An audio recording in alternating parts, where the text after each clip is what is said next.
అదే RTV app వార్తల్ని క్షణాల్లో చదివే అవకాశం ఉంటుంది. ఒక న్యూస్ పేపర్, ఒక టెలివిజన్ ఛానల్ మీ చేతుల్లో ఎప్పుడు ఉంటాయి. కరీంనగర్ శాతవాహన యూనివర్సిటీ పరిధిలో నూతనంగా లా అండ్ ఇంజనీరింగ్ కోర్సులో ఇంట్రడ్యూస్ చేశారు. దీంతో యూత్ కాంగ్రెస్ కార్యకర్తలు పెద్ద ఎత్తున సంబరాలు చేస్తున్నారు. ప్రస్తుతం మనం తెలంగాణ చౌరస్తాలో ఉన్నాం. యూత్ కాంగ్రెస్ నేతలు మనతో ఉన్నారు.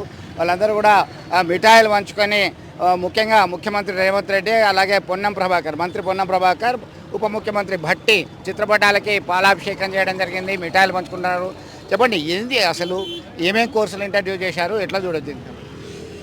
ట్రిపుల్ ఈ, ఐసీ, ఐటీ, అదేవిధంగా ఏఐకి సంబంధించినటువంటి 4 కోర్సులు కూడా శాతవాహన యూనివర్సిటీ పరిధిలోన మనం ఈరోజు 240 సీట్లకు గాను సెక్షన్కి ప్రతి డిపార్ట్మెంట్కి 60 సీట్లు ఇవ్వడం జరిగింది. పూర్తిగా 240 సీట్లకు గాను ఈరోజు ఈ అకాడమిక్ ఇయర్లోనే మనం ఇంజనీరింగ్ కాలేజ్ని ప్రారంభించుకోవడానికి నిన్ననే జరిగినటువంటి రాష్ట్ర క్యాబినెట్ ఆమోదం తెలపడం వల్ల ఈరోజు రాష్ట్ర ముఖ్యమంత్రి గారికి, అదేవిధంగా బట్టి విక్రమార్క గారికి, అదేవిధంగా పట్టుబట్టి కరీంనగర్ జిల్లాకు యూనివర్సిటీ పరిధిలో ఒక ఇంజనీరింగ్ కాలేజ్ను, అదేవిధంగా లా కాలేజ్ను తీసుకొచ్చినటువంటి గౌరవ రాష్ట్ర రవాణా మరియు బీసీ సంక్షేమ శాఖ మాత్రులైనటువంటి మంత్రి పొన్నం ప్రభాకర్ గారికి కరీంనగర్ జిల్లా పక్షాన, అదేవిధంగా యువజన కాంగ్రెస్ పక్షాన కృతజ్ఞతలు తెలియజేస్తూ ఈరోజు గీతాభవన్ చౌరస్తాలో సంబరాలు నిర్వహించడం జరిగింది.